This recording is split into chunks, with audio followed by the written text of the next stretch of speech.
नमस्कार, स्वागत है आपका मालवी एकेडमी में। पिछले कई दिनों से सोशल मीडिया में एक चीज़ फ्लोट कर रही है कि इलाहाबाद विश्वविद्यालय CUET से बाहर होने जा रहा है। अब ये बातें ऐसे ही नहीं फ्लोट कर रही हैं, इन बातों के पीछे जो है वह कई न्यूज़ रिपोर्ट्स हैं, जिसके आधार पे कई लोग सोशल मीडिया पे, हम लोगों के कमेंट बॉक्स में, कई यूट्यूब चैनल्स पे जो है इनको लेके वीडियोस गई कि क्या इलाहाबाद विश्वविद्यालय सच में CUET से बाहर हो रहा है। इस पे मैं सबसे पहले एक वन लाइनर आपको क्लेरिफिकेशन देता हूं कि अभी तक न तो NTA की ओर से कोई आधिकारिक घोषणा की गई है, न ही इलाहाबाद विश्वविद्यालय की ओर से कोई आधिकारिक घोषणा की गई है। इसका मतलब यह है कि इस स्थिति तक जब हम इस वीडियो को रिकॉर्ड कर रहे हैं, आज के दिन तक इलाहाबाद विश्वविद्यालय CUET का हिस्सा है, जब तक आधिकारिक तौर पर वह घोषणा न कर दे कि वह CUET से बाहर हो रहा है। लेकिन ये न्यूज मार्केट में आते ही बच्चों के बीच पैनिक क्रिएट हुआ, और होना भी चाहिए, क्योंकि कई बच्चों का कैरियर इससे जुड़ा हुआ है। बच्चों के मन में यह भय है कि अगर CUET के थ्रू इलाहाबाद विश्वविद्यालय में नामांकन प्रक्रिया नहीं पूरी करवाई गई तो फिर उसका एंट्रेंस एग्जाम क्या खुद से इलाहाबाद विश्वविद्यालय कराएगा, और वो कराएगा तो उसका सिलेबस क्या होगा, और इन सारे चीज़ों को लेके बच्चे बहुत जो है वो परेशान हैं। और सच बताएं तो न तो NTA इस पे कोई जवाब देगा और न ही इलाहाबाद विश्वविद्यालय कोई जवाब देगा, क्योंकि इन लोगों के काम करने का तरीका ही ऐसा है। ये लोग एकदम अंतिम समय में अपनी जो नीतियाँ होती हैं वो बच्चों के ऊपर थोप देते हैं और बच्चों को उनको फॉलो करना होता है। अब देखिए, बातें जो हैं वो चल रही हैं कि इस बार NTA जो है नए चेंजेस लाने वाला है, 10 में के जगह पे 6 सब्जेक्ट चूज करने देगा। तो ये सारी बातें 1 साल पहले बतानी चाहिए ना। आप 2 महीने 3 महीने पहले जो आएंगे बता देंगे। अब बच्चा जो तैयारी कर रहा है वो तो 1 साल से तैयारी कर रहा है, जिस समय वो 12th में गया उसी समय से तैयारी शुरू कर दिया। लेकिन खैर, इन लोगों को उनसे कोई लेना देना है नहीं। बहरहाल, आज हम जिस टॉपिक पे बात कर रहे हैं कि क्या बाहर हो गया है, तो मैं आपको पहले एक लाइन में बता दूं, कभी बाहर नहीं हुआ है, अभी कोई इसको लेकर आधिकारिक सूचना नहीं है। लेकिन आई बात कहां से, तो देखिए, ये हिंदुस्तान का एक न्यूज रिपोर्ट में देख रहा था, 6 दिसंबर 2023 का है, यानी कि इसके आए हुए भी जो है वह लगभग 2 महीने के आसपास हो चुके हैं। अभी फरवरी का जो है वो अंतिम सप्ताह चल रहा है, और इसमें है इलाहाबाद विश्वविद्यालय CUET से दाखिला न लेने की तैयारी में, सीटें भरना हुआ मुश्किल। और जो रीजन दिया गया इलाहाबाद विश्वविद्यालय के द्वारा वो एकदम स्पष्ट है इलाहाबाद विश्वविद्यालय का रीजन कि NTA की जो एडमिशन प्रोसेस है, उस एडमिशन प्रोसेस के कारण जो है CUET के चलते इनका जो एडमिशन प्रोसेस है उसके चलते इनका पूरा का पूरा सत्र जो है वो प्रभावी रहा। सीधे प्रवेश लेने के बावजूद, यानी मार्क्स का कोई उसमें सिस्टम ही नहीं रह गया, डायरेक्ट एडमिशन लेने के बावजूद इनकी कई सीटें जो है वो खाली गई, और इससे इस विश्वविद्यालय की प्रतिष्ठा पे आघात पहुंचा है। तो क्यों इलाहाबाद विश्वविद्यालय NTA के खिलाफ मुकदमा नहीं दायर करता है? क्यों इलाहाबाद विश्वविद्यालय बच्चों से फिर मोटी फी वसूलते रहा रजिस्ट्रेशन के नाम पे? तो ये कई सवाल हैं जिसका उत्तर आपको नहीं मिलेगा, और ना मेरे पास इसका कोई उत्तर है। अच्छा, आपको सिर्फ इलाहाबाद विश्वविद्यालय के बारे में पता है? मैं भी रिसर्च कर रहा था तो एक और देखिए मजेदार चीज हमारे सामने निकल के आई, और ये तो और जो है न्यूज 18 का ये रिपोर्ट है, और ये रिपोर्ट आपका जो है 19 फरवरी के आसपास का जो है, मतलब एकदम लेटेस्ट है। इसमें जो जानकारी दे रही है, ये जानकारी और हैरान हमको जो हतप्रभ कर रहा है, हैरतअंगेज कारनामा इसको कह सकते हैं। इसमें यह लिख रहा है कि CUET 2024 मुंबई यूनिवर्सिटी के 2 कॉलेज ने खुद को जो है CUET से बाहर कर लिया, और अब ये मार्क्स बेसिस पे एडमिशन देने वाले हैं।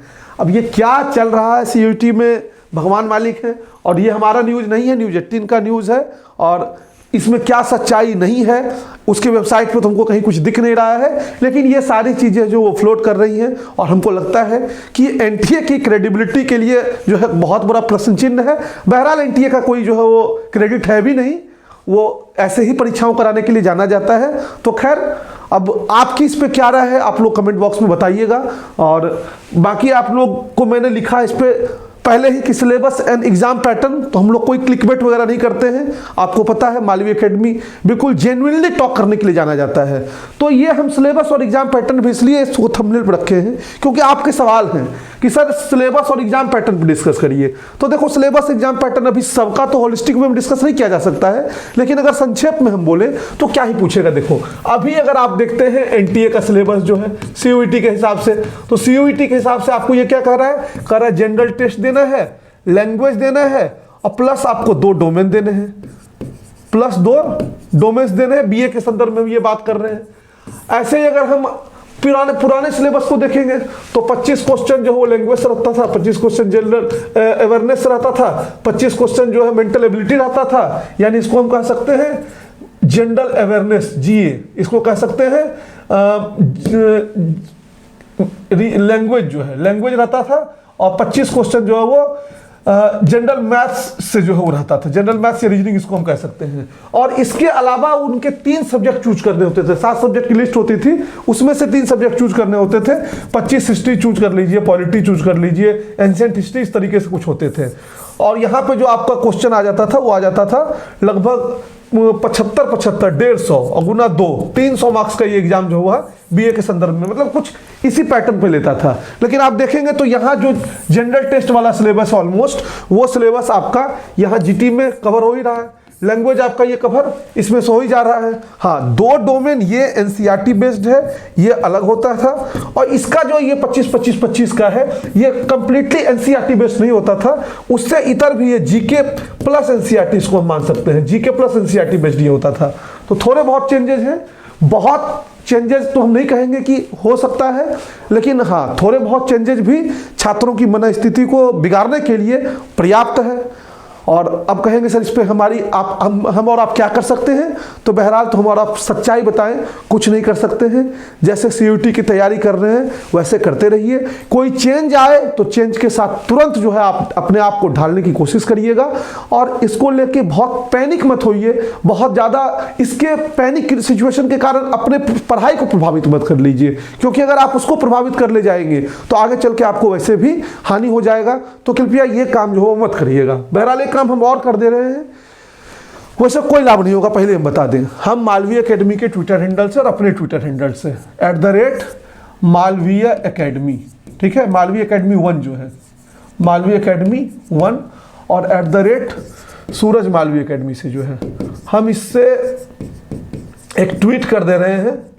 इस ट्वीट के माध्यम से सवाल जो है पूछ ले रहे हैं एनटी और इलाहाबाद विश्वविद्यालय दोनों से कि आप लोग जो है वो क्या चाहते हैं, क्या ये जो सूचनाएं मार्केट में आ रही हैं न्यूज़पेपर के माध्यम से वो सही है, और सही है तो इस पे जो है बच्चों को जल्द से जल्द जानकारी देके अपडेट किया जाए, और गलत है तो इसका खंडन करिए। ये बस एक प्रयास है, और पहले मैं बता दूं इसमें सफलता के प्रतिशत जो है वह 0.00000000001, ये भी हम लिख दिए, पहले थोड़ा जल्दी लिख दिए जो है, क्योंकि एनटीए के वर्किंग स्टाइल को देख के हम यही कर सकते हैं। और ये थी आपकी आज की वीडियो। इस वीडियो को बनाने के पीछे एक उद्देश्य था, आपको थोड़ा सुकून मिले, आपको थोड़ा चैन मिले, और कुछ चीज़ों को ग्राउंड रियलिटी पर आप समझने की कोशिश करिए। और ऐसे जो वीडियो जा रहे हैं इलाहाबाद हो गया बाहर, इलाहाबाद दौड़ गया, इलाहाबाद कूद गया, ऐसे लोगों से दूर रहिए, क्योंकि उनको कुछ नहीं पता है। अभी अचानक से आएंगे, तुरंत वीडियो बना देंगे, फिर कल एक नया वीडियो बना देंगे, फिर परसों एक नया वीडियो बना देंगे, अब बिना बात के जो है कहीं से कहीं जाते रहेंगे। हाँ, इस वीडियो को मैं ये जरूर कहूँगा कि इलाहाबाद विश्वविद्यालय के अगर आपके कोई छात्र हैं, आपके कोई सीनियर हैं, आपके कोई जूनियर हैं, उनके बीच शेयर कर दीजिए, ताकि वो लोग भी अपने स्तर से पता करके कम से कम कमेंट बॉक्स में इस बात की जानकारी दें कि विश्वविद्यालय के अंदर जो है वो कैसी सूचनाएं चल रही हैं, और हम भी अपने स्तर से प्रयास करके आपको अवगत कराने की कोशिश करेंगे।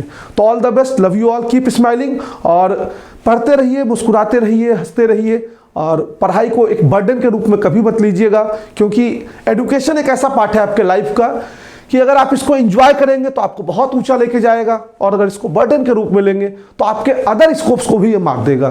तो पढ़ाई को एंजॉय करिए, अच्छा लगता है तभी पढ़िए, नहीं तो खुल के अपने मम्मी पापा से बताइए कि हमको पढ़ने में मन नहीं लगता है, जो चीज़ में मन लगता है वो आपको करने के लिए बोले, वो बेवजह से लोड लेने से कुछ भी होने वाला नहीं है। तो all the best, thank you very much.